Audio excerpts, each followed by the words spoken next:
લોકપ્રિય કાર્યક્રમ મહામંથનમાં આપનું સ્વાગત છે। હું છું સુદાન ગઢવી।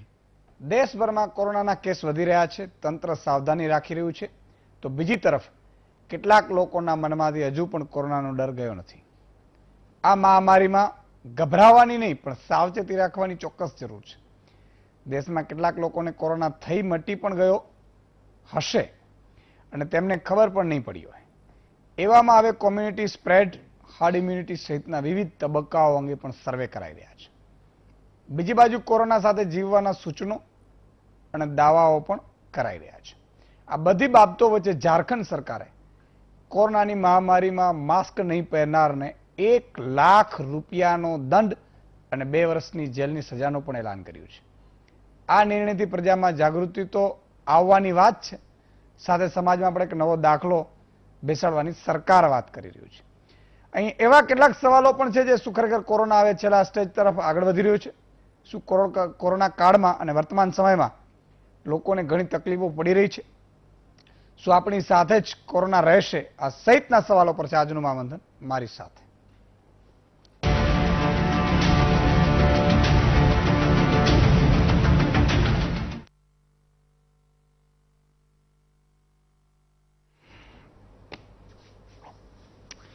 તો મિત્રો, વીટીવીની સામે તમે ગોઠવાઈ ગયા હશો, મને પૂરો વિશ્વાસ છે। અને આજે તમને એવું લાગતું હશે કે આપણે કોરોનાને લઈને ફરીથી ચર્ચા કરવી મને બહુ જરૂરી લાગી, કારણ કે કેટલીક વસ્તુઓ આપણે હશું તો બધું હશે, અને ડર છે એ એક હદથી વધુ એ પણ જરૂરી નથી। આ બધી બાબતો મને લાગી। 2-3 મુદ્દાઓ એવા લાગ્યા મને મિત્રો કે જે સર્વે ઘણા થયા છે એમાં એવી પણ વાત છે કે ઘણી જગ્યાએ કોરોના થઈને મટી ગયો હશે ને એ પણ આપણે ખબર નહીં પડી હોય। બીજું એક સર્વે એવું પણ છે કે અમદાવાદમાં મોટા પ્રમાણમાં સંક્રમિત થયા હોવાની એક વાત છે। હવે ઘણા લોકોની રોગ પ્રતિકારક શક્તિ વધારે હોય તો એને વાંધો નહીં આવ્યો હોય, આ પણ એક વાત છે। આ એકાદ મુદ્દા એવા છે કે જેને લઈને આપણે આજે મહામંથન કરવાના છીએ। ઓનલાઈન શિક્ષણની જરા હું વચ્ચે વાત કરી દઉં કે ઓનલાઈન શિક્ષણ સરકારે એવું કહ્યું છે કે અમે પણ આપીશું એવું હશે તો, એટલે ખાનગી શાળાઓમાં પણ જે નથી આપી શકતા એને ઓનલાઈન શિક્ષણ આપીશું। બીજી વાત છે, વ્યાજખોરોના ત્રાસથી આપઘાતના કેસ વધી રહ્યા છે। એના માટે હું તમને એક મજાનો તમને એક વાત કહીને પછી તમને આગળ વધારીશ કે તમારે શું કરવાનું। માન લો કે વ્યાજખોરો તમને ત્રાસ કરે છે તો શું કરવાનું? મને ખબર છે કે મનુષ્યને રોકી નહીં શકાય। ભગત બાપુએ બહુ સારી એક રચના કરી છે કે 7 સૂર છે ની પરમારથ માટે વાગતા હતા કે વાંસળીમાંથી, બાંસુરીમાંથી 7 સૂર, એમ કે ભાઈ નદી છે પોતે પોતાનું પાણી નથી પીતી, ઉપકારી એનો આત્મા; ઝાડવા એટલે વૃક્ષ છે પોતે પોતાના ફળ નથી ખાતા, ઉપકારી એનો આત્મા; ગાવડી છે પોતે પોતાનું દૂધ નથી। પણ 8મું એમાં કાણું પડ્યું ને એમાંથી આવાજ બેતારો નીકળ્યો। વિચાર કરો, એ બધું મનુષ્યનું હતું। એટલે જ્યાં પણ તમે લૂંટફાટ આ બધું તમને આપણામાં બધું હોય, એટલે વ્યાજખોરો પણ આપણા જ હશે। કોઈ તમે એવું વિચાર્યું કે ગદર્ભ છે એ વ્યાજે રૂપિયા લઈને આપણે એટલે ગદર્ભ પાસેથી વ્યાજે રૂપિયા લીધા ને બહુ હેરાન કરે છે? આવું નહીં સાંભળ્યું હોય, સાંભળે જ નહીં કે પશુ પક્ષી છે, એ બહુ સંગ્રહ નહીં કરે। અને આપણે ફાર્મ હાઉસ પછી ફાર્મ હાઉસ કોઈ અને શાંતિ જ નથી। છેલ્લે શમશાને જવાનો ટાઈમ આવે ને ત્યારે ભાઈને યાદ આવે, પણ પછી તો મોડું થઈ ગયું। એટલે વ્યાજખોરોના ત્રાસ માટેની તમારે શું કરવાનું એના માટેનું તમને એક ભાઈ છે ને બહુ ટેન્શનમાં હતા, એટલે એમના પત્ની થોડા હિંમતવાળા, એટલે કે કેમ તમે ટેન્શનમાં છો, શું પ્રોબ્લેમ છે? તો કે આપણા સામેવાળા ભાઈ નહીં થોડાક આગળ રહે છે તો તો કે એના જોડેથી રૂપિયા ઉછીના લીધા છે ને બહુ ચિંતા થાય છે, રોજ ટોક કરે છે। કેટલા લીધા છે? તો 5000। એમ? તો વાંધો નહીં। એ બેન બહાર નીકળ્યા, આગળ ગયા સામેવાળાના ઘરવાળા કે અશ્વિનભાઈ બહાર નીકળો। તો અશ્વિનભાઈ ને એના પત્ની બહાર નીકળ્યા. શું હતું? તક તમે મારા પતિ ઉપર રૂપિયા માંગો છો 5000? તો હા. તક નથી જવા, જાઓ. શું? તો નથી દેવા, જાઓ. એમ કરીને બેન પાછા આવી ગયા ને એના પતિને કે હવે તમે સુઈ જાઓ. તો કેમ? તો હવે ઈ જાગશે. એટલે જો હોય રૂપિયા તો આપણે આપી દેવાના, પણ ના હોય તો પોલીસ સ્ટેશનમાં ફોન કરીને ધંધે લગાડી દેવાનો. પણ જીવથી મોટું કશું વસ્તુ નથી. આ હું વર્ષો કહું છું આપને કે જિંદગી છે ને ભગવાને તમને માણવા માટે આપી છે, સાહેબ, મનુષ્ય અવતાર. બસ બાકી તો પશુ પક્ષીઓમાં તો આપણે આવવાના જ છીએ, એમાં આપણે ભોગવવાનું જ છે ભાઈ. પણ આ એક મારે વાત એટલા માટે તમારામાં હિંમત ભરવી છે. મને ખબર છે ઘણી ગતરોજ જ એક અમદાવાદમાં આપઘાત કર્યું, કેસ બન્યો છે. ઘણા કેસ વ્યાજખોરના ત્રાસથી આજે પણ એ વ્યાજખોરના ત્રાસથી મુદ્દાઓ સામે આવી રહ્યા હતા. એટલે મને એવું થયું કે ચોક્કસ મહામંથનમાં તમને જો જિંદગીમાં કર્જ કરવું નહીં, પણ માની લીધો કરી લીધું તો ભરવાની કોશિશ કરવાની, અને છતાંય ન ભરાય તો પછી એને કહી દેવાનું કે ભાઈ ઠીક છે. હા, એટલે એ કરીને આપણે કેસ કરી શકીએ એને સામે અને વ્યાજખોરોને અંદર કરાવી શકીએ છીએ. એટલે આ એક વાત છે આપને કેવી હતી મારે. આજે જે મહામંથનમાં ચર્ચા કરવી છે, ઝારખંડ સરકારે પણ 1 લાખ રૂપિયો દંડ ફટકારીશું કે માસ્ક વગર નીકળ્યા હતા. 1 લાખ રૂપિયા. હવે એમાં મને વિચાર આવ્યો કે આપણા કદાચ નેતાઓ ઝારખંડમાં આટો મારવા જાય તો શું થાય, હાલત શું થાય એમ. કારણ કે અહીંયા તો મોટા ભાગના આ મીટિંગો ભરે છે માસ્ક વગર જ આટા ફેરા કરે છે. આ તો આપણે નિયમો તો આપણે જ પાડવાના હોય ને. આ તો મહારાજા હોય છે.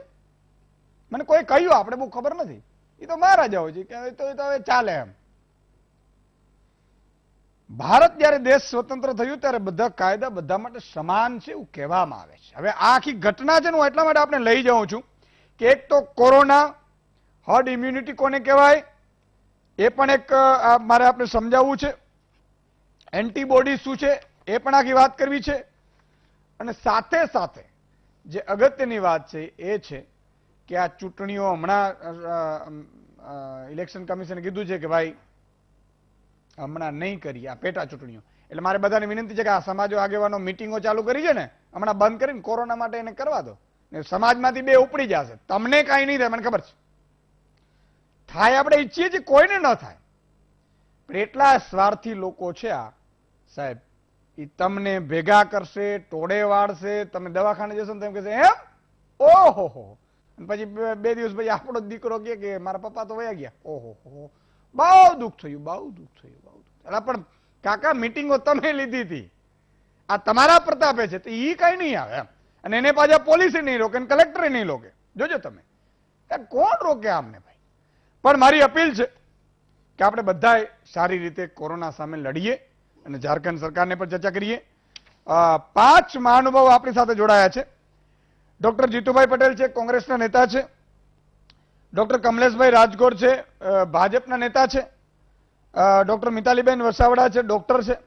દિલીપભાઈ ગઢવી ડોક્ટર છે અને મનસ્વીજી થાપર રાજકીય વિશ્લેષક છે. અને બાકી છે એ તમે જે મોબાઈલમાં જોડાવાના છો, બરોબર. એટલે 5 મહાનુભાવો જોડાઈ ચૂક્યા છે. શરૂઆત મિતાલીબેન મારે આપનાથી કરવી છે કે એક તો હર્ડ ઇમ્યુનિટી એ થોડી સમજાવવાની કોશિશ કરીએ. બીજું બધા સર્વે આવી રહ્યા છે, એન્ટીબોડી શું છે એ સમજાવવાની કોશિશ કરીએ. અને આ સર્વે આવી રહ્યા છે કે મોટાભાગના સંક્રમિત હોઈ શકે અને પાછા મટી પણ જતા હોય તો ખબર નથી પડતી.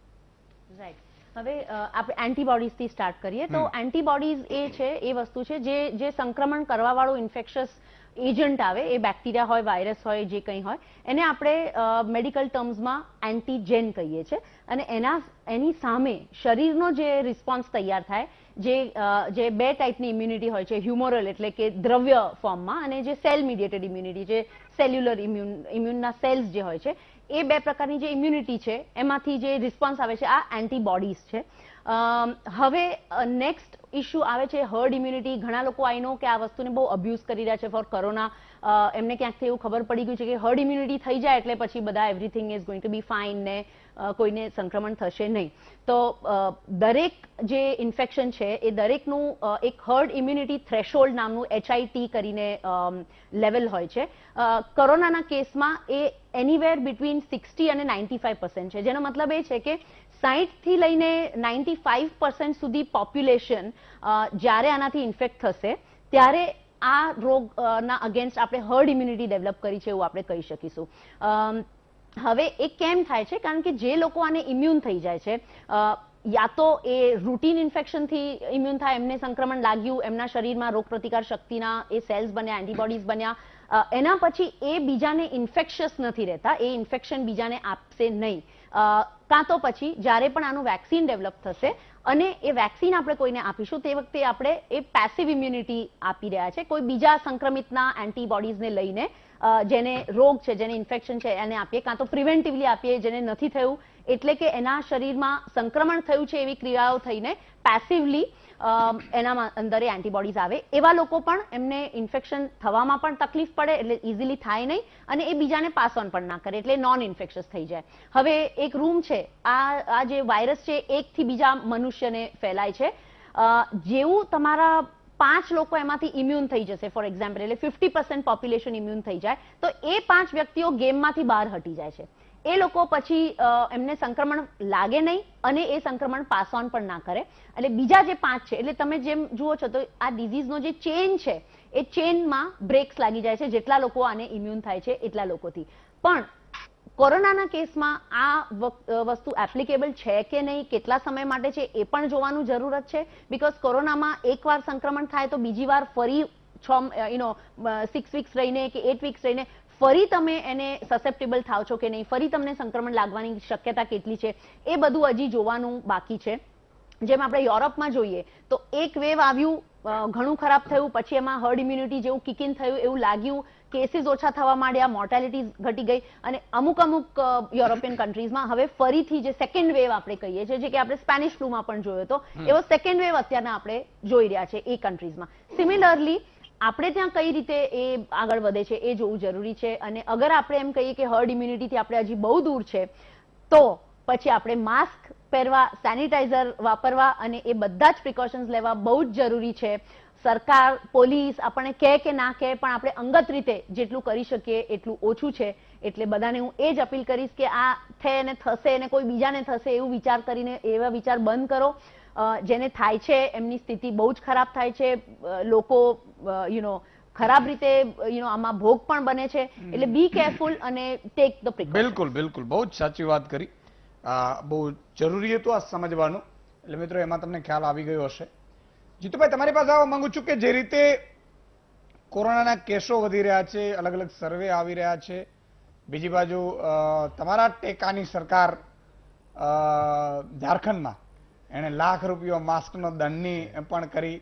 કારણ કે મને ખબર છે કે ગતરોજ મેં માસ્કનો મુદ્દો વચ્ચે એકવાર નીકળ્યો એટલે મેં એવું કીધું ₹500 પણ શું કામ, એમ ખરેખર આપવા હોય તો આપવા જોઈએ. એટલે એ પણ એક વાત છે. એટલે શું લાગે છે આમ કે એ પેલી કહેવત છે કાગડા બધા કાળે, આવું તો ન હોય પણ જનરલી આ તો ખાલી વાત થાય છે. હવે તો કાગડા દોડાય હોય છે. અચ્છા, હવે એકાદ નીકળે છે. પેલો દેડકો પીળો હોય ને, હા, મજાકમાં એવું કહી શકાય કે કોઈ ચોખ્ખો માલ લઈને બેઠું હોય ને આવો નિર્ણય કરે. કોઈ પણ આવો માસનો ₹1,00,000 દંડ અથવા 2 મહિનાની સજા, એનો અર્થ એવો થયો કે ઝારખંડ આખું જેલમાં પરિવર્તિત થઈ જશે અને સરકાર એમને મફત ખવડાવશે, પીવડાવશે અને બધું કરશે અને ફરજિયાત એને માસ્ક પહેરાવશે. એટલે આવા કોઈ પણ મનગઢંત નિર્ણયો એ પ્રજા ઉપર એક પ્રકારનો તાનાશાહી દબાવ, એક અત્યાચાર રૂપ છે.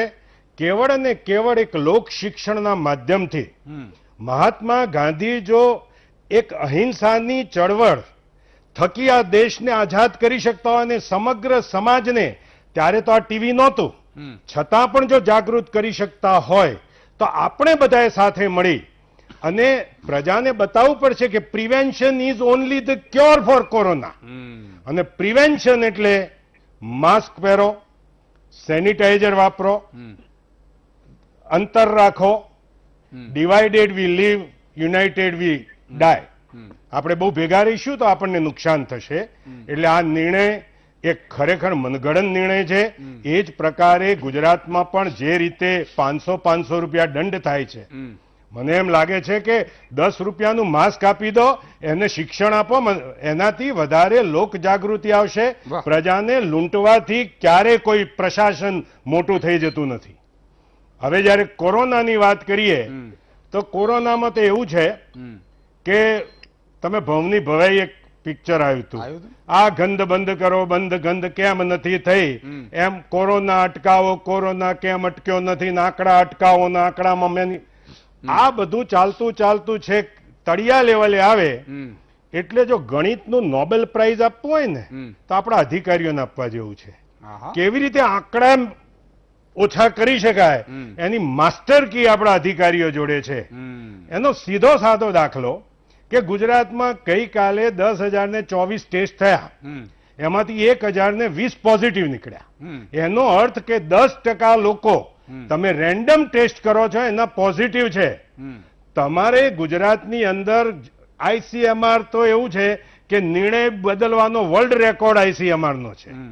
કોરોનાને કોઈ સમજી શક્યું નથી અને કોરોનામાં શેરથા ગામના પુરીબેન જેટલું નોલેજ ધરાવે છે એટલો સિનિયર ડોક્ટર ધરાવે છે એવું કહી શકાય. કારણ કે બધા શીખવાની પ્રક્રિયામાં છીએ અને પરિણામે કોરોનાને કંટ્રોલ લાવવો હશે તો માત્ર ને માત્ર જનજાગૃતિ અને સાથે સાથે ટેસ્ટની સંખ્યા વધારી અને જે કોઈ પોઝિટિવ આવે એ દરેક પોઝિટિવને સમજાવી એમાં અમે સ્વયંસેવી સંસ્થાઓનો લાભ લો, ધર્માચાર્યોનો લાભ લો, બધી જ પોલિટિકલ પાર્ટીઓનો લાભ લો અને એક સામૂહિક નેતૃત્વના આધાર પર અગર દેશમાં કરવામાં આવશે તો જ આપણે આમાંથી બચી શકીશું. હવે હર્ડ ઇમ્યુનિટી એટલે શું? હર્ડ ઇમ્યુનિટીનો અર્થ એવો થાય કે તમારી 70% પોપ્યુલેશન એ ઇન્ફેક્ટ થઈ જાય, સંક્રમિત થઈ જાય તો એને હર્ડ ઇમ્યુનિટી કહેવાય. એનો અર્થ એવો થાય કે આઈસીએમઆર એમ કે છે કે આ કોમ્યુનિટી ટ્રાન્સફર નથી થઈ. હવે જો હર્ડ ઇમ્યુનિટી થાય છે એવું કહેશો તો એનો અર્થ કે તમે જ તમારા વિધાનને ખોટું ઠેરવી રહ્યા છો. તમે આંકડા જોઈ રહ્યા છો કે દિલ્હીની અંદર જે રેન્ડમ સર્વે થયો એમાં 22.86 અને અમદાવાદમાં 30,054 દર્દીઓનો થયો જેમાં 5,263 એન્ટીબોડી મળ્યા. એટલે લગભગ 17.61% આ એન્ટીબોડી છે. પરંતુ રિપોર્ટ એવું કહે છે કે આ કોરોનાના બધા 11-15 પ્રકારના સ્ટ્રેન છે. એક સ્ટ્રેનમાં તમે એન્ટીબોડી આવ્યા તો ફરીથી તમે બીજી વાર સંક્રમિત નથી થવાના એની કોઈ ગેરંટી નથી. દુનિયાની અંદર દાખલા બન્યા કે એક દર્દી સંક્રમિત થયો તો ફરીથી બીજી વાર એ સંક્રમિત થઈ શકે છે. એનો અર્થ એવો થાય કે આ હર્ડ ઇમ્યુનિટી આવે તો પણ ભવિષ્યમાં 2 મહિના પછી ફરી એમાં થવાની શક્યતાઓ છે. સરકારોને હું ફરી વિનંતી કરું છું કે આંકડાની માયાજાળમાં પડ્યા વિના આપણે અત્યારે તો એવું થયું છે કે આખી પ્રજાને રામ ભરોસે છોડી દીધી છે અને તમારે ઇન્જેક્શનનું ધ્યાન રાખવાનું. ડુપ્લિકેટ ને પેલો માલ આવે એના બદલે તમે ઉકાળા પીવડાવો હું એની ના નથી, પરંતુ સાથે સાથે ઇન્જેક્શને તો માથે લીધું છે ગુજરાતો. આ તો ઇન્જેક્શન સાહેબ એ ઇન્જેક્શન એ તો નેન્ડ્રોલોન ડેકોનેટ એટલે એનાબોલિક સ્ટીરોઇડ. હવે મને થોડા દિવસ પહેલા ડોક્ટર કમલેશભાઈ કહેતા કે સ્ટીરોઇડનો વાંધો નહીં આપ્યા આવી તો મારે એમ કહેવું છે કે આ એનાબોલિક સ્ટીરોઇડ ઓઇલી ઇન્જેક્શન આવે છે. અમે ઓર્થોપેડિક વાળા એટલે એના શક્તિ વધારવા અને હાડકામાં કેલ્શિયમ કરવામાં એને કોઈ દાડો આવી ન પાય ને જેટલા આવી આપ્યા હશે એમાં મોટાભાગના લોકો મૃત્યુ પામ્યા હશે.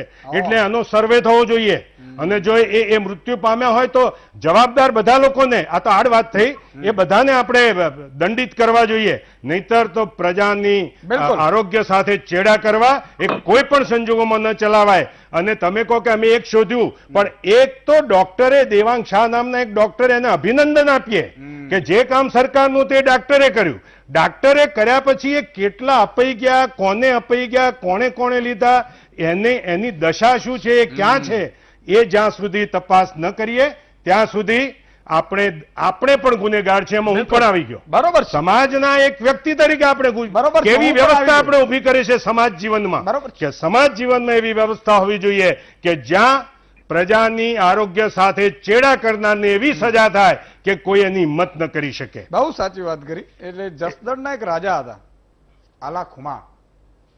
વાંચે વચ્ચે આ એટલા માટે કે સંસ્કૃતિ, ખાનદાની, શાસક, એનો પાવર, આ બધું હું વચ્ચે વચ્ચે આપને કહેતો જઈશ કે જેથી કરીને આવનારી પેઢીને પણ ખબર પડે અને અત્યારના શાસક ને અધિકારીઓને ખબર પડે.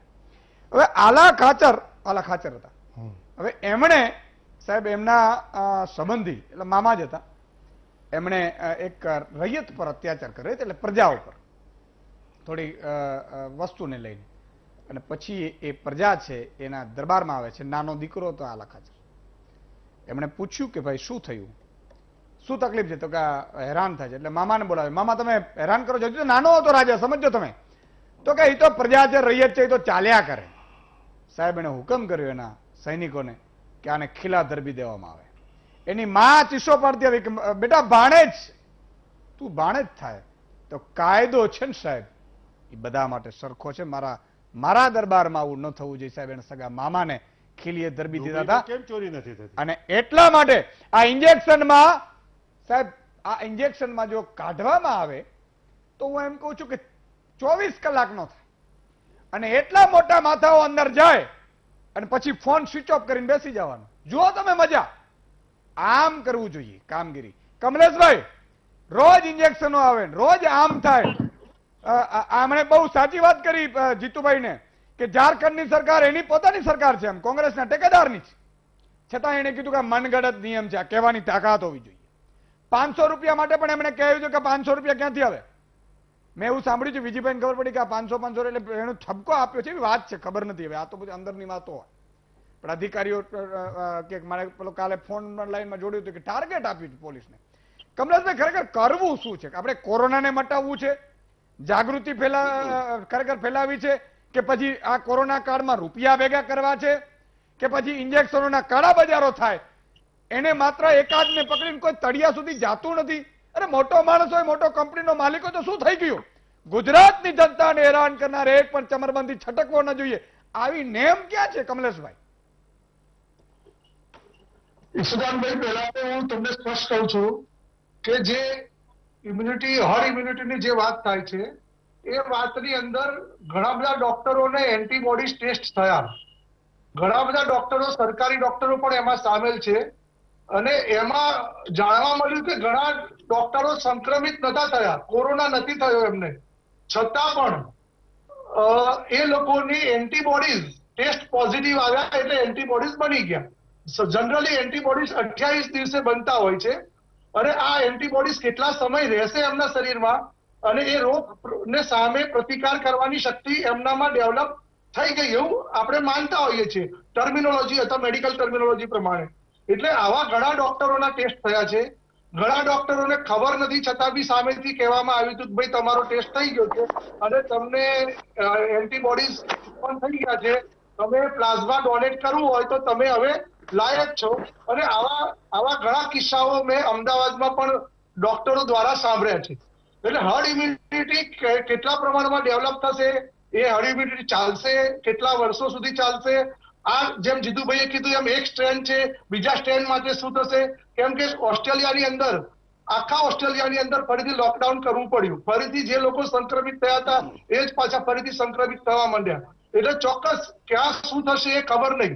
હા, ગુજરાત માટે એટલું સારું છે કે કોટ વિસ્તારની અંદર અમદાવાદમાં જે જૂના વધારે કેસો હતા એના કરતા હવે એ વિસ્તારમાં કોઈ જોવા નથી મળતા. ડોક્ટરોનું એવું માનવું છે કે ત્યાં હર્ડ ઇમ્યુનિટી ડેવલપ થઈ હશે અને બારે વિસ્તારની અંદર અત્યારે કેસ વધુ જોવા મળે છે. જે કોટ વિસ્તારની અંદર જે વધુ પ્રમાણમાં કેસ અત્યારે ટેસ્ટ કરીએ છીએ અથવા તો સંક્રમિત થતા લોકો છે એ ટેસ્ટ કરાવે છે તો બી એમાં એ કેસ આપણને મળતા નથી. એ આપણા માટે સારી વાત છે. હવે જે દંડની વાત કરો છો તો ચાણક્યનો પણ સિદ્ધાંત હતો કે પ્રજા જો ડરે ને તો જ આ શાસન વ્યવસ્થિત ચાલે. જો પ્રજા ડરે નહીં તો કદાચ ₹1,00,000 દંડ કરો, ₹5,00,000 દંડ કરો, પણ અનુશાસન ન થાય તો અનુશાસન વગર કોઈ પણ રાજ્ય પોતાનો વહીવટ કરી શકે નહીં. હવે આપણે આ કાયદાકીય વાત કરી કે ભાઈ દંડ કરી દીધો, પરંતુ આ વ્યવહારુ દંડ નથી. અને જીતુભાઈ સાથે હું સંમત છું કે ચોક્કસ ₹200 કે ₹500 દંડ આપવો એના કરતા માસ્ક આપી દેવું એ વધુ હિતાવ છે. પરંતુ વારંવાર લોકોને વિનંતી કરવામાં આવે છે, ઈશુદાનભાઈ, આપ બી કેટલી ટીવીના માધ્યમથી વિનંતી કરો છો. સૌથી પહેલા આપણે લોકડાઉન કર્યું, લોકડાઉનમાં આપણે બી ખબર છે કે કેટલા લોકોએ કેટલું પાલન કર્યું. અત્યારે આપણે વારંવાર કહીએ છીએ એસએમએસ એટલે કે સોશિયલ ડિસ્ટન્સ, માસ્ક અને સેનેટાઈઝ, આ 3 વસ્તુનું પાલન કરો. છતાં પણ ક્યાંક ને ક્યાંક લોકો ગંભીર બનતા નથી અને ગંભીર નહીં બનતા પોતે પણ સંક્રમિત થાય છે, લોકોને પણ સંક્રમિત કરે છે. હવે આ કોરોનાનો રોગ એ ક્યાંય કોઈની લાગવગ જોતો નથી. મને એમ ના ખબર પડે ભાઈ ઈશુદાનભાઈ મારા ઓળખીતા છે એટલે કોરોના નહીં થાય, મને આવું ક્યાંય વસ્તુ બનતી નથી. ડોક્ટરો પણ સંક્રમિત થાય છે, લોકો બધા જ લોકો સંક્રમિત થાય છે. એટલે હું સ્પષ્ટ કહું છું તમારી વાત સાથે સંમત થતા, માનવતાને કેન્દ્ર બિંદુમાં રાખીને આપણે લોકડાઉન લાયા હતા. અમેરિકા જેવું નથી કર્યું. આદરણીય નરેન્દ્રભાઈ મોદી માનવતાને કેન્દ્રમાં રાખીને જ લોકડાઉન તરત મૂક્યું હતું. લોકોને મુશ્કેલી પણ પડી અને બીજા દેશોની અંદર જ્યાં લોકડાઉન તરત ન કર્યું ત્યાં આપણા કરતા ગંભીર પરિસ્થિતિ છે. હજુ પણ હું કહું છું, રાજનીતિ છોડીને બધા જ સાથે આવીને તો આ કોરોના સામે ચોક્કસ સારો આપણે ફાયદો મેળવી શકીશું.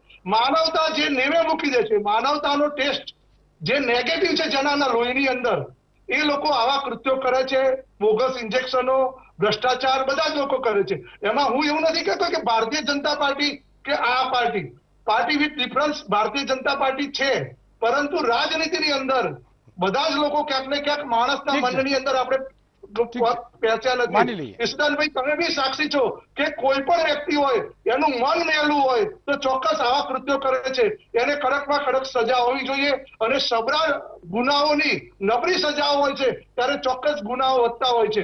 કદાચ ઝારખંડની અંદર જે બી કર્યું હોય કે માત્ર જીતુભાઈએ એમને વાત નહીં પણ એમને તો ટકોર કરવી જોઈએ, એમને તો ટેકો પાછો ખેંચી લેવો જોઈએ સાહેબ, કે ભાઈ તમે આ દંડ આ કાલની 24 કલાકની અંદર પાછો રાજીનામું આપવું જોઈએ. તો બીજેપીએ રાજીનામું આપવું જોઈએ. અમારે તો ટેકો નહીં, પણ તમે તો રાજીનામું આપી દો. લૂંટ ચલાવો છો એનું. માત્ર ₹200-500 દંડ જો ભારતીય જનતા પાર્ટીએ કર્યો, ₹1.5 લાખ ડાક્ટરોને દંડ કર્યો છે તમે. એ જ રીતે તમે રાજનીતિ છોડીને જ્યારે તમારી સરકાર તમારા સત્તાની સાક્ષાત્કારીની શેનો દંડ કર્યો છે? અધિકારીઓને દંડ કરો. જનતા પાર્ટી કોઈ પણ વ્યક્તિ, જીતુભાઈ હોય આદરણીય અમારા કે કોઈ પણ હોય આદરણીય વિજય રૂપાણી, તમે રાજ્યસભાની ચૂંટણીમાં જોયું હતું, બધું નેતાઓનું બધું જોયું હતું. મારે તો બે ભગવાને આંખો આપીને પાછી પાછળથી એક આંખ આપી, બોલો, એટલે આ બધું દેખાય. સક્ષમ ઉદાહરણ એક ભાઈએ છે ને, હવે કમલેશભાઈ પૂરું થઈ ગયું છે તમારું. ઓકે, પાણીનો ઘૂંટડો એક પીલો. એક ભાઈએ એક ભાઈને એવું કીધું કે તમને બધાને આમ તમે બહુ સમજદાર છો? તો કે હા. તો જ તમને વધારે દુઃખ હશે. સમજદાર હોય એને જ હોય ને સાહેબ. બાકી ગામમાં કોઈ પૂછતું ન હોય, હાલતું ન હોય, પછી નીકળી પડે અને જેને જ્યાં બૂચ મારવાનો મોકો મળે કરીને એને શું હોય સાહેબ. એટલે મને તો ભગવાને આ ત્રીજી આંખ આપી છે, એ દુઃખ પીડા છે સાહેબ. પીડા અહીંથી થાય છે, અહીંથી બોલે છે. આ કોઈ મોઢાની વાત નથી, કઈ દિલની વાત હોય છે. કહેનારા કોણ છે, કરનારા કોણ છે, શું કરો છો કંઈક સમજાતું નથી. ઘણો એમ કે પોલીસને ટાર્ગેટ આપવામાં આવે છે માસ્કનો. સાહેબ, આ સમયે ગરીબ પ્રજામાંથી રૂપિયો ઉઘરાવાય ખરો? અને તમે એમ કહો છો કે પ્રજાને દંડો ન મારો. ચાણક્ય તો એ કીધું છે કે પ્રજા પાસેથી એવી રીતે મધમાંથી જેમ માખી જેમ મધમાં એ લે એવી રીતે તમારે લેવાનું હોય ટેક્સ. ટેક્સમાં તમે જે રીતે કરો છો પેટ્રોલ ડીઝલના, એમાં તો કઈ આવતું નથી. આમ કે વન નેશ ને વન ટેક્સ ને બધું બહુ જ રૂપાળો સ્લોગન આવ્યો. પેટ્રોલ ડીઝલ બહાર પાછા એમ વન ટેક્સ ને વન નેશન એ બધું બરોબર, પેટ્રોલ ડીઝલ બહાર ઈ ન આવે. એમાં આવું ન હોય કઈ. એનો હોય તોય વાંધો નહીં, તો વ્યવસ્થિત કરવાની. આજે 1078 નવા કેસ થયા છે. ટોટલ 52,663 ઉપર પહોંચ્યા છીએ આપણે. અને રૂપાડા મનસ્વીજી પાસે જાવ, એ પેલા દિલીપભાઈ પાસે લઈ લઉં. દિલીપભાઈ, હાજી, આ જે રીતે કોરોના વધી રહ્યો છે, કેસ વધી રહ્યા છે, અને બીજી બાજુ જાગૃતતા, ત્રીજી બાજુ દંડની અલગ અલગ નિયમો, ચોથી બાજુ WHO દરરોજ નવા નિયમો કાઢે કે હવે ક્યાં માસ્ક નહીં ચાલે. એટલે પણ પછી આ ફૂડ એન્ડ ડ્રગ્સ વિભાગ કે આ સેનેટાઈઝર હવે ડુપ્લિકેટો છે. એટલે અમારે કરવું શું? આમાં જાવું ક્યાં? ઈસલાનભાઈ, જેમ જીતુભાઈએ વાત કરી કે આ વાયરસ અંગેનું ખરેખર સાચું જ્ઞાન કોઈની પાસે નથી. આ SARS-2 પ્રકારનો વાયરસ છે અને એની આ નવી વેરાયટી આપણી પાસે આવેલી છે. આપણે તો એટલું શીખવું જોઈએ એઝ અ પુઅર કન્ટ્રી, અને આપણે યુરોપ અને અમેરિકા કરતાં 3 મહિના પાછળ ચાલીએ છીએ. એટલે જે કોઈ બાબતો, જે કોઈ ઘટનાઓ ત્યાં બની છે એ બધી જ આપણે ત્યાં ધીમે ધીમે બની રહી છે. આપણે એમનામાંથી લેસન લઈ અને ગરીબ રાષ્ટ્ર તરીકે અથવા આપણા જે રિસોર્સિસ છે એમાં આપણે કેટલું કરી શકીએ એ આપણી પ્રાયોરિટી હોવી જોઈએ. પહેલું તો સરકારે લોકડાઉન કર્યું, સારું થયું. રાષ્ટ્રીય આંતરરાષ્ટ્રીય લેવલે વાહવા પણ થઈ કે ભાઈ ચલો ભારત કંઈક સારું કર્યું છે. પછી આર્થિક સ્થિતિ એટલી નબળી થઈ ગઈ કેન્દ્ર સરકાર અને રાજ્ય સરકારની કે એમને એમ થયું કે હવે તમે તમારી હાથ ચલાવીને કમાતા થઈ જાઓ. એટલે એમણે અનલોક કર્યું. બરાબર છે, કેટલા વખત લોકડાઉન રાખીશું. હવે આજે અનલોકડાઉન લાયા પછી પરિસ્થિતિ એ થઈ છે કે હર્ડ ઇમ્યુનિટી આવી નથી. જેમ મિતાલીબેને કહ્યું કે હર્ડ ઇમ્યુનિટી માટે ઓવરઓલ 70 to 80% પોપ્યુલેશનને ઇન્ફેક્શન લાગીને એમાંથી ક્યોર થઈ જાય એને આપણે હર્ડ ઇમ્યુનિટી કહીએ છીએ. જે વેક્સિનમાં આપણે આપીએ છીએ કે વેક્સિન આપીએ એમાં શું કરે છે, એક નબળા પ્રકારનો વાયરસ તમારા શરીરમાં દાખલ કરવામાં આવે કે જે તમારી એ શરીર એની સામે લડવાની એક શક્તિ ઊભી કરે, સાથે એટલું નુકસાન પણ ના કરે કે તમને રોગ થાય કે જીવલેણ પરિસ્થિતિનું નિર્માણ થાય. એટલે હર્ડ ઇમ્યુનિટી એવું છે કે જે તમારા સંપર્કથી તમે દર્દીના સંપર્કમાં આવો અને વાયરસ તમારા શરીરમાં જાય અને તમે ધીમે ધીમે એનાથી એડપ્ટ થતા જાઓ. આ એ પ્રકારની પરિસ્થિતિ. હવે જો 70-80% થયું હોય તો એટ મીન્સ કે કોમ્યુનિટી સ્પ્રેડ થયેલો છે, અને જો કોમ્યુનિટી સ્પ્રેડ નથી તો દેટ મીન્સ કે આટલો છે જ નહીં. બીજું ICMR પણ એવું કહ્યું છે કે જે કંઈ ડાટા અમદાવાદ મ્યુનિસિપલ કોર્પોરેશને પબ્લિશ કર્યો છે એ આની અંગે અમે કોઈ બાંહેધરી લેતા નથી, જાણતા નથી, છતાં એમણે પ્રયત્ન કર્યો છે અને મૂક્યું છે, બરાબર છે. 70% લોકોનું જ આપણે ત્યાં એવું કહેવાય છે કે ભાઈ ઇમ્યુનિટી જે યુરોપ એટલે સ્પેન હોય કે ઇટાલી આપણી આગળ જે લોકોએ બહુ લોસ કર્યો એનો છે. બીજું આ વાયરસની પેટર્ન છે ઈસુદાનભાઈ, એ અમારી ભાષામાં કે ડોક્ટર ECG ની પેટર્ન છે, ઉપર નીચે ઉપર નહીં. અમદાવાદ આજે 200 ની બહાર નીકળી ગયું. હમણાં સુધી એવું હતું કે આપણે 1.25 ની આજુબાજુ રમતા હતા, આજે અમદાવાદ ફરી 200 ની બહાર ગયું. ફરી આનો સ્પાઇક એવો આવે છે જેમ ગઈકાલે અમેરિકામાં 1000 માણસો મરી ગયા. વચ્ચે એટલો કે ત્યાં ડેથ રેટ ઓછો થઈ ગયો હતો. ગઈકાલનો જે આજના છાપામાં લખ્યું છે કે દે લોસ્ટ મોર દેન 1000 પીપલ. એટલે આ વાયરસને સમજવાનું કામ એ બહુ અઘરું છે. એટલે વારંવાર WHO પોતે બી ગોથા ખાઈ જાય છે, આપણી ગુજરાતી સાદી ભાષામાં કહીએ તો. ICMR એની ગાઈડલાઇન્સ બદલવી પડે છે, અને સરકાર પોતે તજજ્ઞોનો જો ઓપિનિયન લઈ અને ચલાવે તો સારું પડે. બાકી જો બ્યુરોક્રેટ્સના ડેટા ઉપર ચાલશે તો એક પ્રિડિક્શન એવું પણ છે કે જાન્યુઆરીમાં હિન્દુસ્તાનમાં રોજનો આંકડો 2.5 લાખનો હશે. 2.5 lakh people will be affected by corona virus per day. બહુ ખતરનાક કહેવાય. હવે જો એની મોર્ટાલિટી 6% હોય તમે વિચારો કે કેટલું થશે. અને એના કરતા દુઃખદ ઘટના કહું કે આજના છાપામાં છે, ગઈકાલે વોટ્સઅપ પર પણ આવેલું કે એક ફેમિલીમાં હતું કે મધર એન્ડ 5 કિડ એટલે એના છોકરા એક જ ઘરમાંથી 6 માણસો મરી ગયા છે સાહેબ. તો એ મોર્ટાલિટી અથવા એ ઘર ઉપર કેટલી મોટી આપત્તિ બહુ ડેન્જરસ સ્થિતિ છે. મનસ્વીજી, આખી ઘટનામાં જો આપણે દુઃખ ક્યાં થાય કે આમ બધા આપણે એમ કહીએ છીએ કે રાષ્ટ્ર આપણું ગરીબ છે, આપણે હજી આપણે વિકસિત છીએ, પણ નેતાઓને ક્યારે ગરીબી નડતી નથી. એમાં મને વાંધો પણ નથી, કારણ કે એની કમાણી કરે એમાં બધો, એમાં કોઈ વાંધો પણ નથી. પણ જયારે આવો સમય આવે, આવી મુશ્કેલીઓ આવે, ત્યારે પણ ભોગવવાનું પ્રજાએ આવે છે. અને બીજી વાત કે એ લોકોને રાજનીતિ કરવી હોય, સમજો સરકારો બનાવવી હોય, બદલવી હોય, ચૂંટણી, એ બધું પાછું ચાલુ રહે. बिल्कुल ईशुदान भाई, आपकी बात बिल्कुल सही है, पर मैं आज नेताओं के ऊपर नहीं बात करना चाहता, क्योंकि पूरा साल पूरी जिंदगी हमारी नेताओं की बात करते करते और उनका जय जयकारा करते ही निकलता है. बिल्कुल. आज मैं बात करना चाहता हूं कोरोना वायरस के ऊपर. उसके ऊपर थोड़ा एक अंडरस्टैंडिंग लाना चाहता हूं, क्योंकि हमारे जो दर्शक हैं VTV के बहुत समझदार हैं, वो समझना चाहते हैं और वो नेता की नेतागिरी और दादागिरी और उनकी कामगिरी सब जानते हैं. अभी जो टॉप 20 डिस्ट्रिक्ट्स हैं हमारे देश की, उसमें से 2 डिस्ट्रिक्ट हैं अहमदाबाद और सूरत, और total top 20 district 54% of the total cases आते हैं पूरे देश के इन टॉप 20 डिस्ट्रिक्ट्स में, जिसमें बहुत सारे हैं. दिल्ली है, ये पुणे है, महाराष्ट्र में का मुंबई है, बहुत सारे, चेन्नई है, बहुत सारे, पर अपने गुजरात के 2 हैं, तो उसका स्पेसिफिकली मैंने बोला. देखिए रिकवरी रेट जो है कल ही हमारे हेल्थ मिनिस्टर ने बताया है 63.18% है, जो बहुत बढ़िया बात है हमारे देश के लिए. तीसरी चीज जो है कि देखिए केरला का अभी कल के दिन ही 1000 से ऊपर थोड़े केसेस गए, उन्होंने लॉकडाउन वापस अनाउंस कर दिया. मणिपुर ने भी लॉकडाउन अनाउंस कर दिया 14 दिन का, भोपाल ने भी अनाउंस कर दिया लॉकडाउन 10 दिन का. एक चीज जो स्पेसिफिकली मैं बताना चाहता हूं ईशुदान भाई, 3 टॉप WHO के हिसाब से कोविड कंट्रीज जो है USA, ब्राजील और इंडिया, इंडिया के केसेस है 12,63,336 as per today, as of now. Brazil के केसेस हैं 21 लाख, यूएसए के केसेस है 38 लाख। अब मैं इसमें एक स्पेसिफिकेशन आपको बताना चाहता हूं यशोदान भाई। यूएसए में पर स्क्वायर फीट जो पॉपुलेशन है वो है 36, मतलब 1 किलोमीटर में 36 लोग रहते हैं। ब्राजील में 1 किलोमीटर में 25 लोग रहते हैं और भारत में 1 किलोमीटर में 382 रहते हैं। तो इसका मतलब क्या है कि अगर किसी एक व्यक्ति को 1 किलोमीटर के अंदर कोरोना होता है तो इंडिया में 382 लोगों को कोरोना होने के चांसेस, 381 लोगों के चांसेस बढ़ जाते हैं। ब्राजील में 24 लोगों के चांसेस बढ़ते हैं, यूएसए में 35 लोगों के चांसेस बढ़ते हैं। हमारे देश की गरीबी कारण नहीं है, हमारे देश की जनसंख्या कारण है, जिसके कारण कोरोना का वाइड स्प्रेड जो हमने देखा पिछले 21 दिनों में 50% ऑफ केसेस हुए हैं। तो हमारे देश की जनसंख्या के साथ अवेयरनेस, मैं झारखंड हो, गुजरात हो, महाराष्ट्र हो, कोई भी स्टेट हो, उसमें जैसे बीजेपी के मेरे मित्र ने बोला, कानून अगर सख्त होगा तभी अवेयरनेस भी फैलेगी। सरकार अपना काम करेगी, अवेयरनेस का होर्डिंग लगाएगी। जब तक हम स्वयंभू नहीं करेंगे, जब तक हम खुद मास्क नहीं पहनेंगे, तब तक कोरोना से लड़ना हमारे लिए तो मुश्किल है ही, पर कोरोना से बचना जो सबसे जरूरी था, उसके लिए लॉकडाउन जरूरी था। पर लॉकडाउन का एक ही सवाल हमारे मन में बार बार आता है कि ईशुदान भाई, मैं एक चीज पूछना चाहता हूं कि अगर हम ये लॉकडाउन जो था मार्च के बदले फरवरी में करते, 1 महीना पहले करते, तो शायद ये जो स्थिति थी ये इससे बच सकते थे। इसका कारण क्यों है मैं आपको बताना चाहता हूं। 1 महीना पहले करते तो 3 बड़ी बड़ी चीजें हम रोक सकते थे। सबसे पहली चीज जो हम रोक सकते थे वो था तबलीगी जमात जो दिल्ली में हुआ। दूसरी चीज जो रोक सकते थे वो नमस्ते ट्रंप का इवेंट।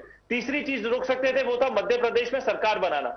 ये तीनों जो इवेंट थे, इसके चक्कर में बहुत सारा क्राउड इकट्ठा हुआ था, और ये सारे इवेंट्स अगर हम रोक देते तो शायद जो जिस तरीके से ये हमको 21 दिन में जो जंग जीतनी थी, वो 21 दिन फरवरी के महीने में लगाते, यही 24 फरवरी को हम लगाते, तो शायद 21 दिन में जीत जाते और इतने सारे हमको केसेस नहीं होते। क्योंकि इसके बारे में बीजेपी सरकार को पूरा अच्छी तरह पता था, कांग्रेस सरकार को भी पता था कि कोरोना की स्थिति क्या होने वाली है। दोनों सरकारों को साथ में मिलकर करना चाहिए था, साथ में काम। पर ये कहीं ना कहीं 1 महीना लेट हुआ, देर आए दुरुस्त आए। अभी दुरुस्त आने अभी आए हैं कि नहीं आए वो वक्त बताएगा। पर जो 12 लाख से ऊपर के जो केसेस हमारे देश के हो गए हैं, इसके ऊपर अभी हमारे को सिर्फ एक ही एनालिसिस जो हम कर रहे हैं, एक सर्वे हुआ कल के दिन में उसका आउटकम आया, सेरो SERO सर्वेलेंस जो हुआ दिल्ली में, उसमें हर्ड इम्यूनिटी के बारे में बताया गया 23.8% लोग हर्ड इम्यूनिटी में ऑलरेडी आ चुके हैं। इसका मतलब हर 4 आदमी में से 1 आदमी जो है वो हर्ड इम्यूनिटी का शिकार हो चुका है। तो ये अच्छी न्यूज है कि नहीं अच्छी न्यूज है, ये आने वाले समय में बताया जाएगा। क्योंकि हर्ड इम्यूनिटी एक ऐसी चीज है कि अगर आपको कोरोना हो भी गया, चला भी गया, और लोगों में पूरी पॉपुलेशन में 50+ 70+ पॉपुलेशन में हर्ड इम्यूनिटी होता है, तो उसका नतीजा नहीं निकलता। ये पैंडेमिक सिचुएशन को एपिडेमिक में भी कन्वर्ट कर दिया जा सकता है। तो इस सिचुएशन को बहुत डेलिकेटली हमको सॉल्व करना पड़ेगा। ईशुदान भाई, सबसे तकलीफ की बात जो है वो पॉलिटिकल बात नहीं है, वो बात ये है कि हमारे पास इंफॉर्मेशन नहीं है, और साथ में इंफॉर्मेशन ना होने के कारण दूसरी जो गलत बात है, फेक इंफॉर्मेशन, मिस इंफॉर्मेशन ज्यादा स्प्रेड हो रही है। लोग अपने आप दवाइयां निकाल रहे हैं, लोग अपने आप नुस्खे बता रहे हैं, जिसका नुकसान हो रहा है। व्हाट्सएप यूनिवर्सिटी, फेसबुक यूनिवर्सिटी में लोग बिना बात से इंफॉर्मेशन लेते हैं और उसके चक्कर में वो यूटिलाइज कर रहे हैं। उसका फायदा है कि नहीं है वो हमको नहीं पता, क्योंकि साइंटिफिक तरीके से वैक्सीन जो है ह्यूमन ट्रायल्स 1 साल करने के बाद ही मिलती है। तो इसका सोल्यूशन हमारे पास क्या है? एक ही सोल्यूशन है, जो स्टैंडर्ड ऑपरेटिंग प्रोसीजर्स है हमारे पास, जो सरकार ने हमको दी है, ICMR ने दिए हैं, WHO ने दिए हुए हैं, उसको फॉलो करें।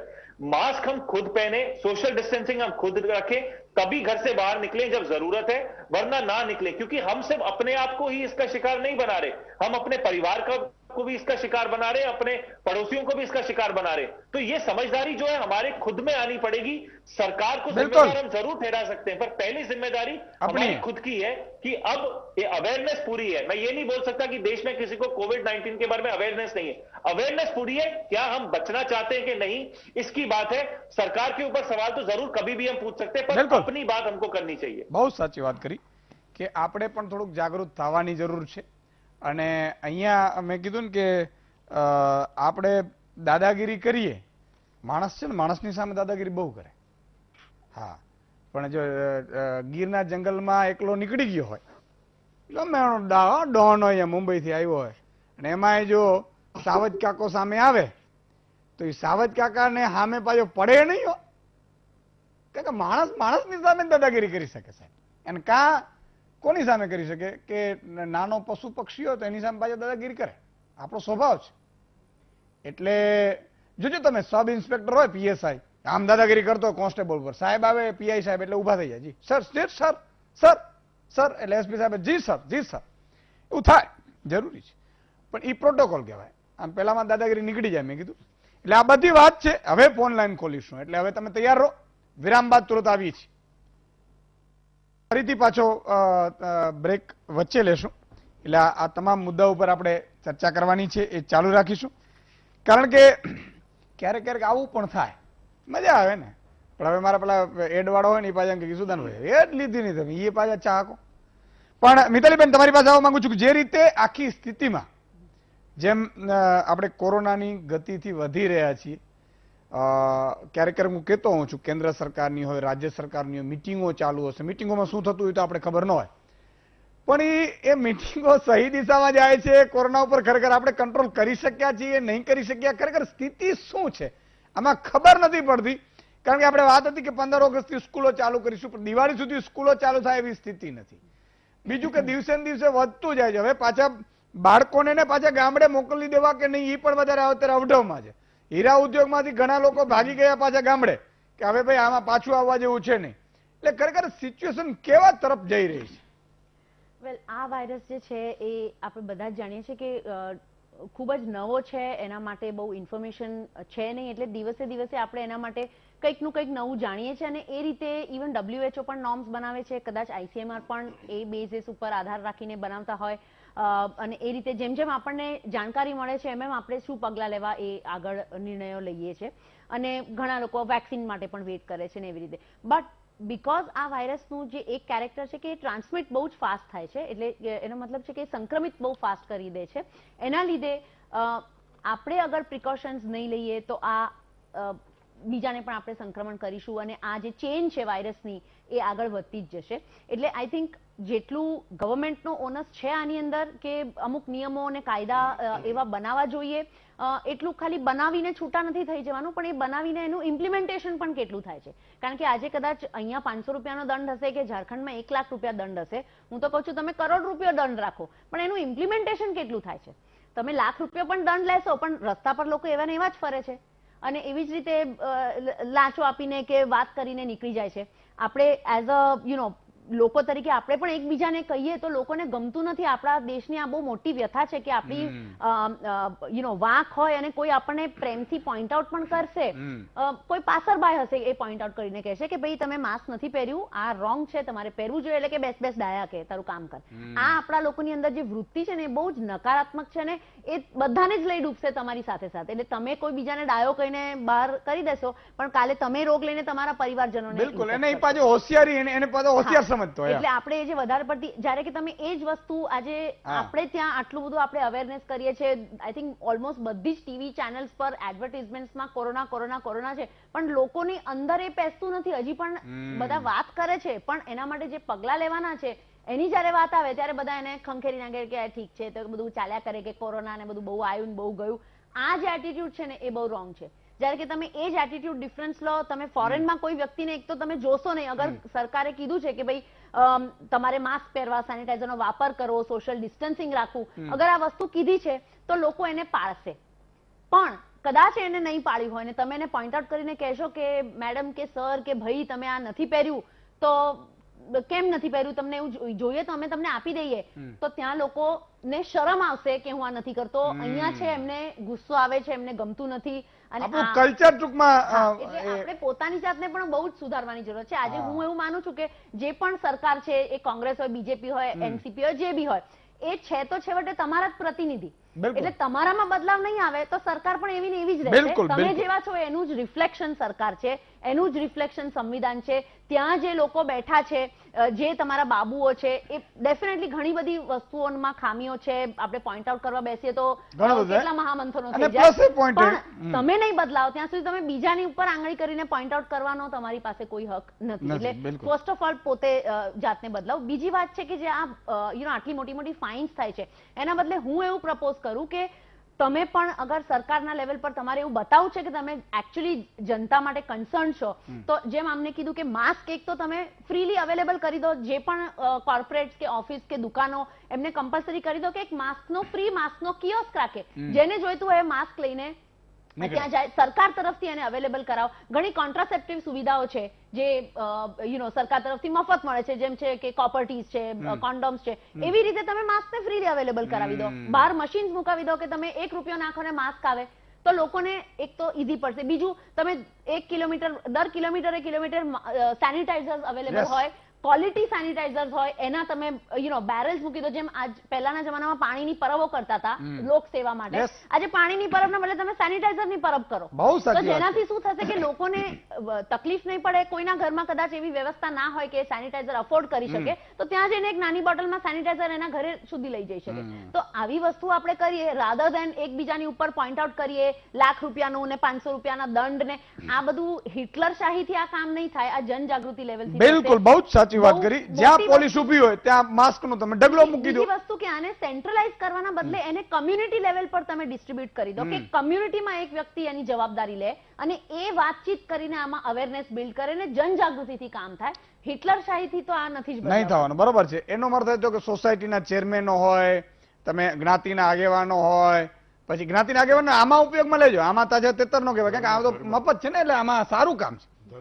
હા, ધર્મના આગેવાનોને તમે લો, તમે હું એમ કહું છું કે ગામડાના સરપંચોને લો, આ બધાને કરો કે આપણી આ જવાબદારી છે એમ કરી અને ઘણો બધો ફાયદો થાય. એક નાનકડા વિરામ હવે લઈ લઈએ. વિરામ બાદ આવી છે, ક્યાં જવાનું નથી.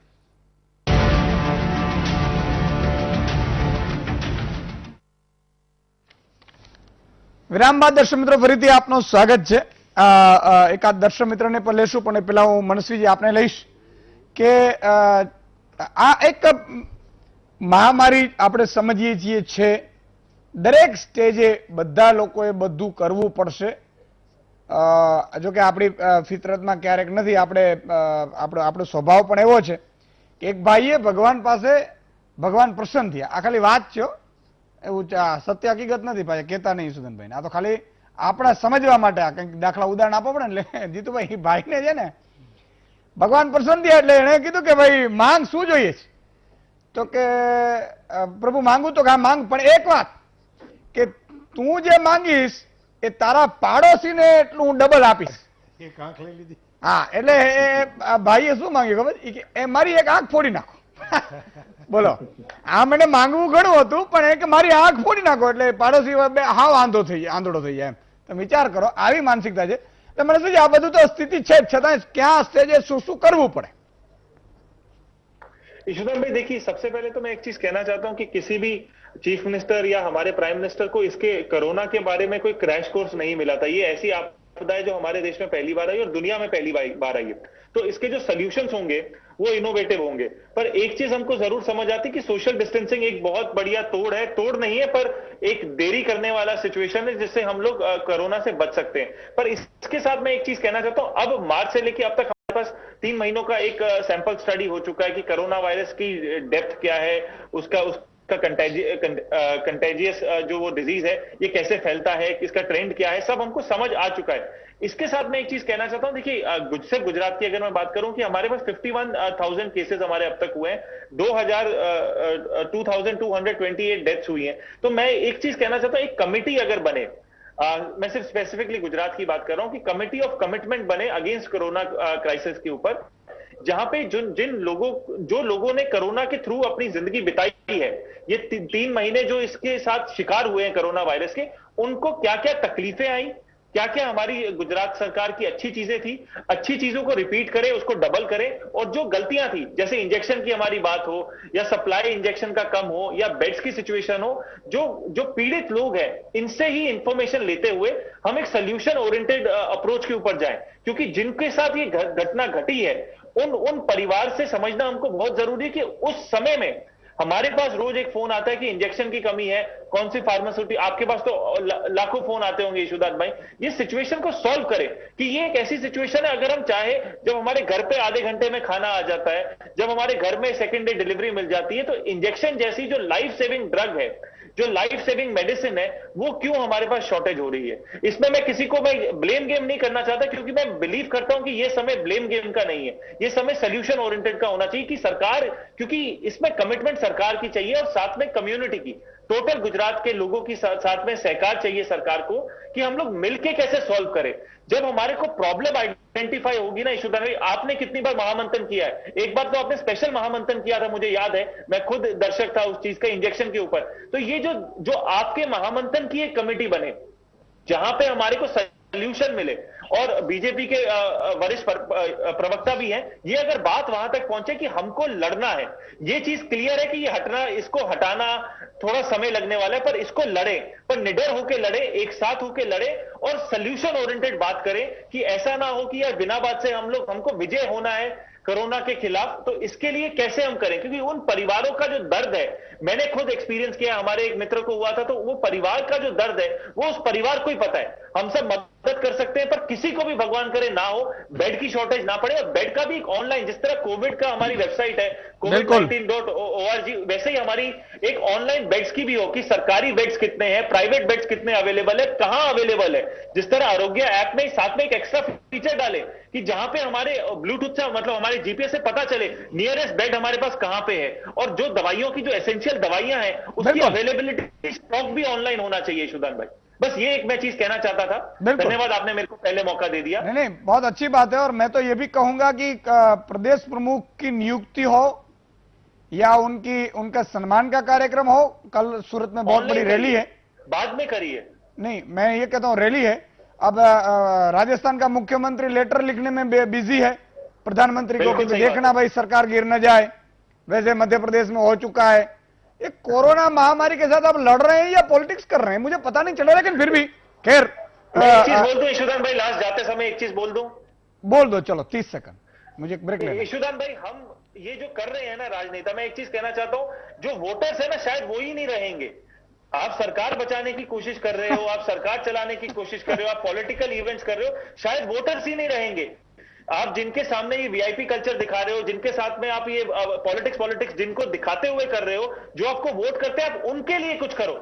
70 सालों में यशोदान भाई मैं कहना चाहता हूं, देश की आजादी का पहली बार ऐसा मौका मिला है इन राजनेताओं को सेवा करने का। बिल्कुल, आपको मेवा 70 साल हम लोगों ने दिया है, एक बार सेवा कर दीजिए, जनता को बचा लीजिए, गुजरात की जनता हो, देश की जनता हो, एक बार जनता के लिए खड़े हो जाइए। चाहे आपकी सरकार पावर में है तो भी आप आवाज उठाइए कि जो गलत है वो गलत है, जो सही है वो सही है। बिल्कुल, आप साथ में मिलकर एक बार काम करेंगे, गुजरात की जनता आपको बार बार आशीर्वाद देगी। 25 साल नहीं, आप 200 साल आगे रहेंगे सरकार में, क्योंकि सरकार का ही है ना, सरकार ही आपको बनानी है। सरकारो थोड़ी है, सरकार માટે જીવવાનું થોડું હોય યાર। પદ માટે જે માણસે, મને ખબર છે નામ નહીં આપું, પદ માટે જેણે જેણે કાવા દાવા કર્યા ને એને પદ જ નથી આપતા ભગવાન। બોલો, એક નાનકડા વિરામ બાદ આવી છે, ક્યાંય જતા નહીં તમે।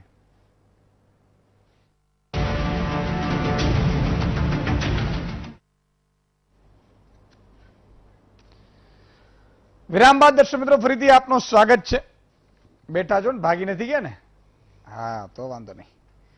મિત્રો, એક હંમેશા હું અપીલ કરતો આવ્યો છું અને કરીશ સરકારને કે તમે હંમેશા 3-4 મહિના પહેલાના પ્લાનિંગ કરો।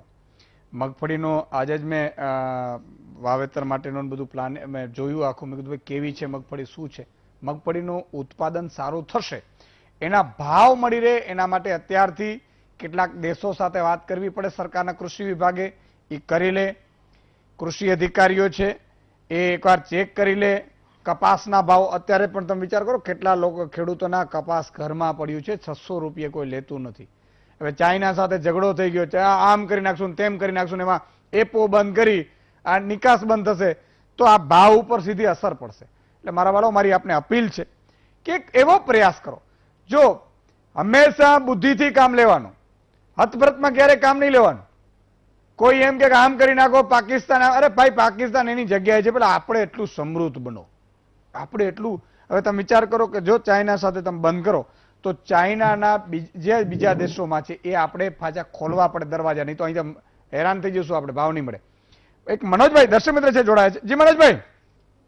હા સુદાનભાઈ, જી જય માતાજી. જય માતાજી.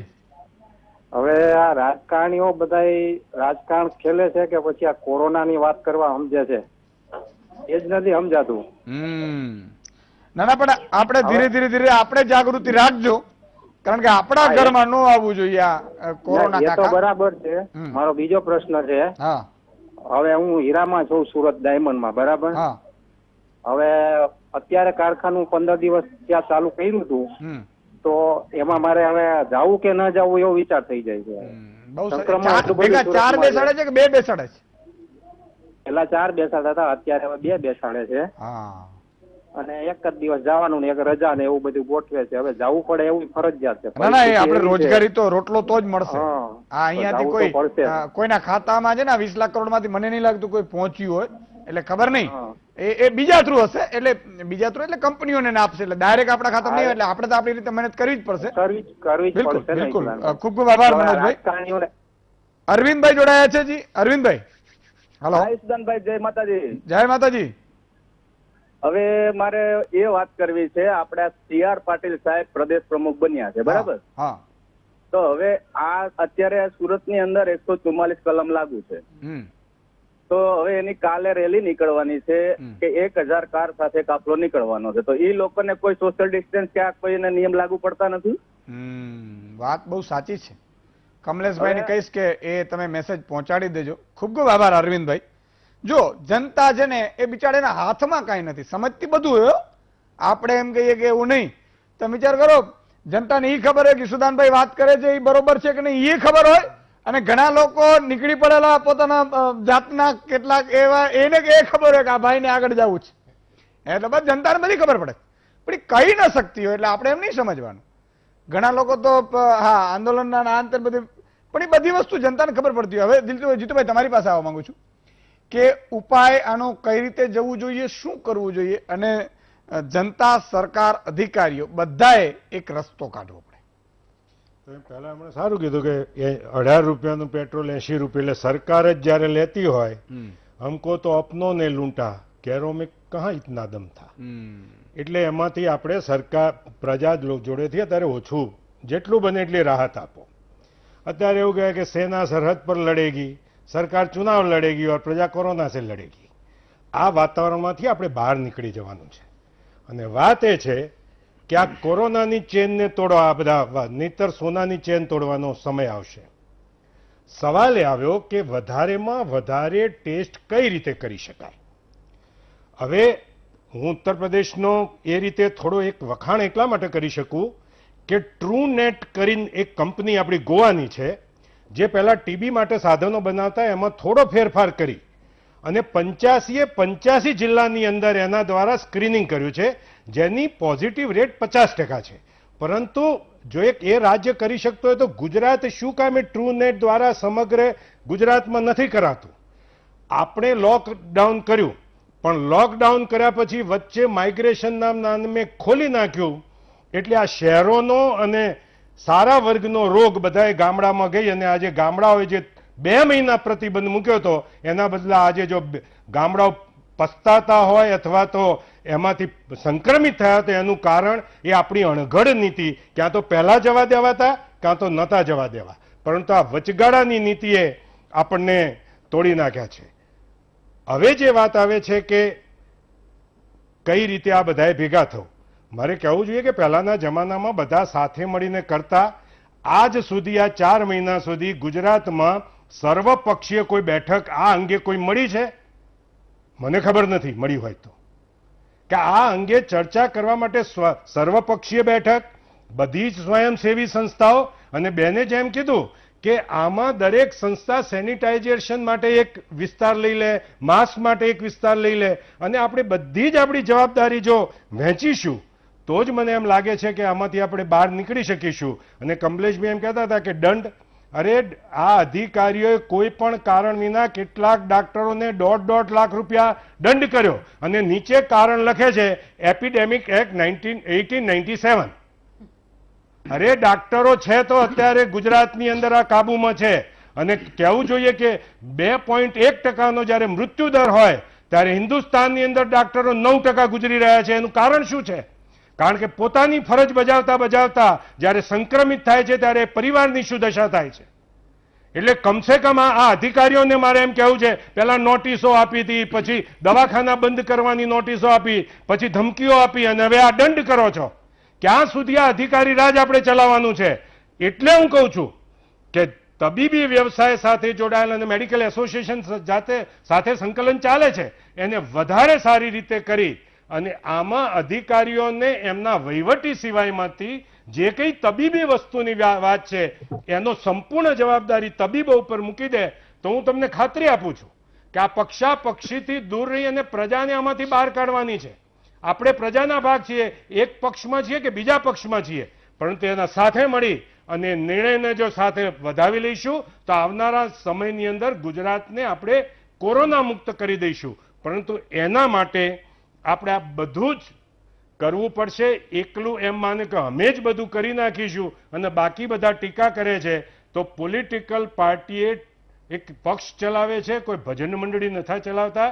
જ્યાં જ્યાં પ્રજાને મુશ્કેલી પડતી હોય ત્યાં એક પક્ષ તરીકે, જાગૃત પક્ષ તરીકે એની ટીકા કરવી અને ટીકાને સકારાત્મક રીતે સરકારે લેવી જોઈએ અને તો જ બહાર નીકળીશું. ભૂતકાળના અનેક પરંપરાઓના આધાર પર અને એની પરિણામોના આધાર પર આપણે જો ચાલીશું તો મને એમ લાગે છે કે આમાંથી પણ બહાર નીકળી જઈશું. બહુ સાચી વાત છે. કોઈ મુશ્કેલી નથી આપણને. અને ધીરે ધીરે આ જ રીતે આગળ વધાતું હોય છે. અને બધી આપણે જે વાત કરી કે પછી બધું થાય છે, રાજકારણ પછું થશે. પેલા ભાઈએ કહ્યું કે રેલી કાઢવી અત્યારે સારું નથી, આ સમય રેલીનો નથી. રેલી નહીં કાઢો ને તો ઉલટાનો તમારી કદર થશે કે હા આટલું મોટું હતું છતાં રેલી ન કાઢી. આ વસ્તુ છે. એ જયભાઈ જામનગરથી જોડાય છે. જી જયભાઈ.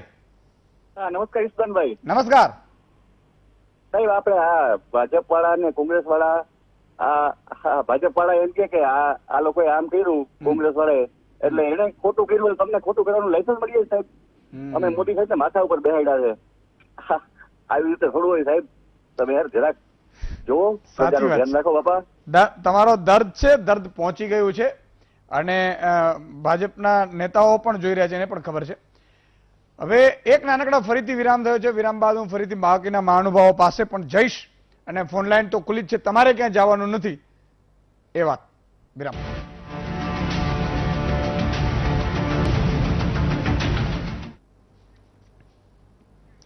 વિરામ બાદ દર્શક મિત્રો ફરીથી આપનું સ્વાગત છે. એકાદ દર્શક મિત્રને લઈ લઈએ. કમલેશભાઈ જામ જોધપુરથી જોડાયા છે. જી કમલેશભાઈ. હા, આપણે સાહેબ ઓલા સહાય માટે આપણે લોન જોતી હોય તો આપણે સાહેબ ઓલી જે સરકારે જાહેર કરી હતી 1 લાખ વાળી. હા હા, તો તમે ત્યાં બેંકે ગયા છો કે નહીં ગયા? અને એનું ફોર્મ અહીં નથી મળતું સાહેબ બેંકમાં, કે અમને કઈ ઉપરથી કઈ આવ્યું જ નથી આદેશ એવો હોય કે નહીં. તો કદાચ બેંકોમાં બીજી તપાસ કરજો હોય તો ડિસ્ટ્રિક્ટ જામનગર માં એકવાર તપાસ કરાવડાવો તમારા મિત્રને. રોજ તપાસ કરું છું. જામનગર ડિસ્ટ્રિક્ટ કોઓપરેટિવ એની નીચેની જે ઓફિસ આવે છે ને ત્યાં રોજ તપાસ કરું છું. કારણ કે હમણાં આંકડા આવ્યા હતા એમાં કંઈક ઘણા બધા લોકોને, મને આંકડા તો ભૂલી ગયો, પણ એટલા કરોડો રૂપિયા લોન અપાય છે. ના સાહેબ, અહીં ફોર્મ જ નથી આવ્યા અને ફોર્મ ભરાતા નથી. અમારે કઈ એવું છે જ નહીં, એમ જ કહે છે જવાબ. 1 મિનિટ હું ચેક કરાવી લઈશ. ચાલો, ખૂબ ખૂબ આભાર. જી કમલેશભાઈ, હવે આમાં પેલા ભાઈએ 1-2 સૂચનો પણ બહુ સારા આપ્યા. જો કે એ તો હવે બધું પાઇપલાન થઈ ગયું એટલે અમલ ન થાય સુરતની રેલી વાળું, પણ આમાં બધાએ કંઈક સારું એવું વિચારવું પડશે, કરવું પડશે.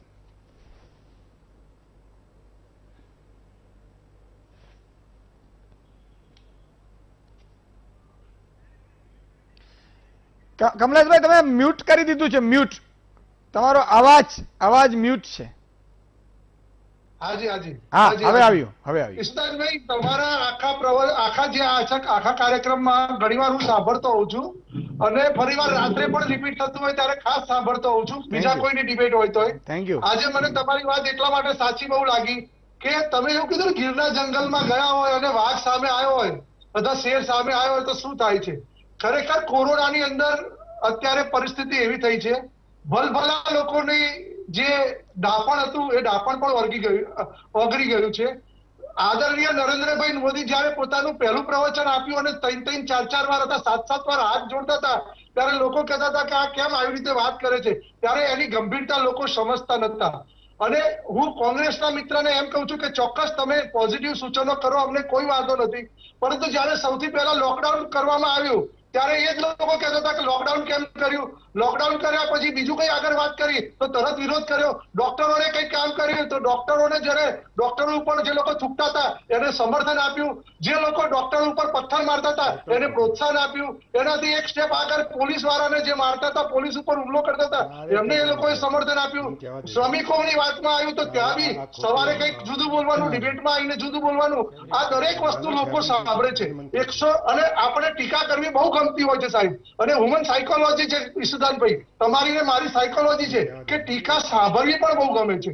અને પણ ટીકા સાંભળતા સાંભળતા આ દેશની અંદર એક માત્ર નરેન્દ્ર મોદીની જેટલી ટીકા થઈ છે અને એને જેટલી સાંભળી છે એટલી કદાચ કોઈએ નહીં સાંભળી, અને અત્યારે એટલે જ શક્તિશાળી નેતા તરીકે એ લોકો દેશમાં નહીં દુનિયામાં પણ બહાર આવ્યા છે. ટીકા કરો કોઈ વાંધો નહીં, પરંતુ અત્યારે કોરોના એવી મહામારી છે કે આપણે સાથે મારીને લડવું પડશે. છતાં પણ હું એવું માનું છું કે આ કોરોનાની અંદર કોઈ પણ વસ્તુ શક્તિશાળી હોય અથવા જે પણ વસ્તુ થશે એ કોરોના વાયરસ જે નક્કી કરશે એ પ્રમાણે થશે.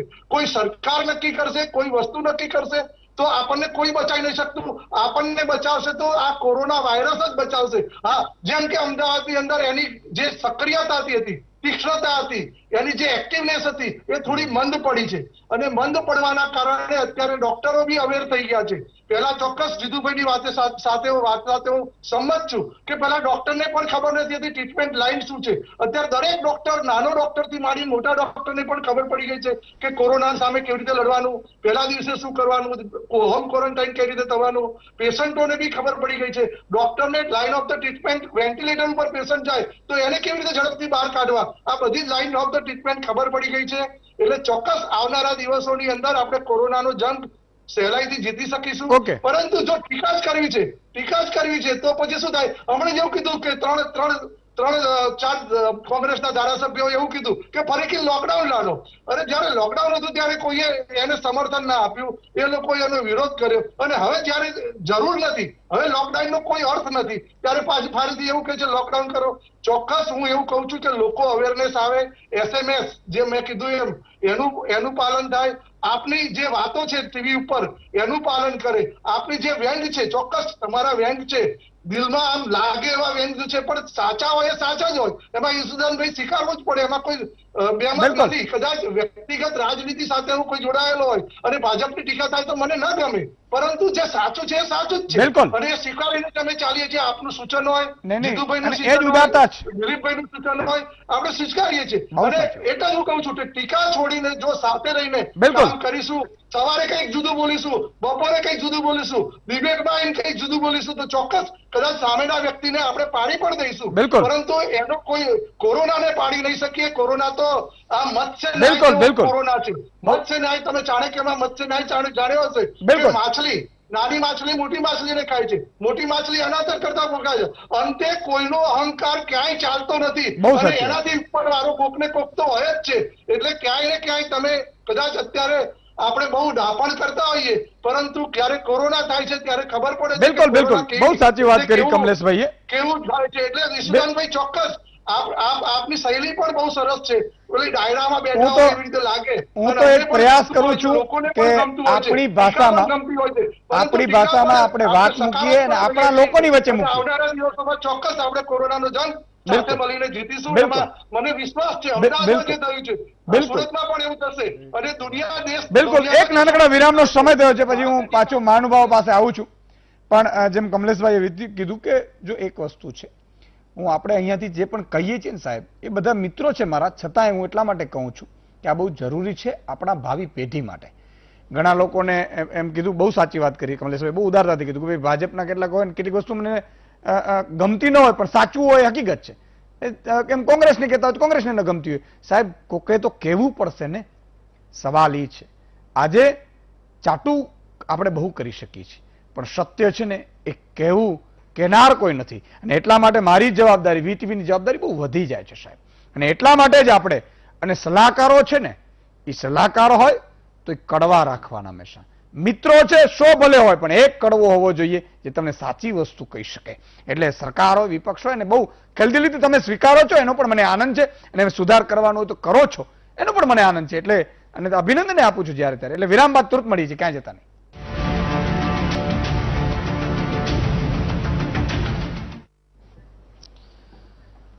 વિરામ બાદ દર્શક મિત્રો ફરીથી આપનું સ્વાગત છે. એકાદ દર્શક મિત્ર છે ચિરાગભાઈ હજી જોડાયા છે. જી ચિરાગભાઈ. જય માતાજી. સુધનભાઈ જય માતાજી. તમે બહુ સારું કામ કરો, પણ તમે બીજા 10 ને જોડજો તો કંઈક આપણું પહોંચશે. એ વાત સાચી. હા, હવે મારે એક સવાલ હતો. હા, કે આપણે કોઈ બી બિલ આવે,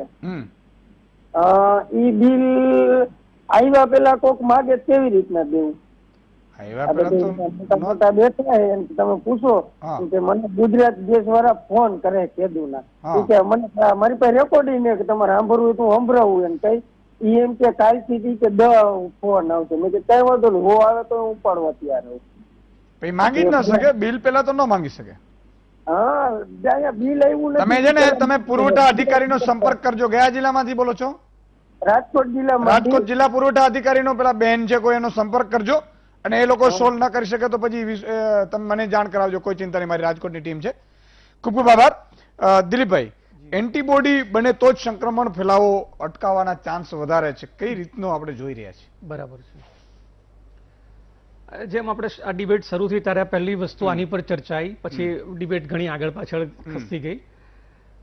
શરીરમાં જે વાયરસ દાખલ થાય ને એની સામે શરીરની પોતાનું એક સૈન્ય હોય છે જે એની સામે લડતું હોય છે અને રોગ પ્રતિકારક શક્તિ ઉભું કરતું હોય છે. અને એ જે બેને કહ્યું પહેલા કે જે દાખલ થાય જે એન્ટીજન કહેવાય, એની સામે જે લડે એ એન્ટીબોડી કહેવાય. એમ રોગની સામે લડવાની જે શક્તિ આવે અને જે પ્રકારનું તમારા સિરમમાં એક ડેવલપમેન્ટ આવે છે અમારી તબીબી ભાષામાં, એને એન્ટીબોડી કહેવાય.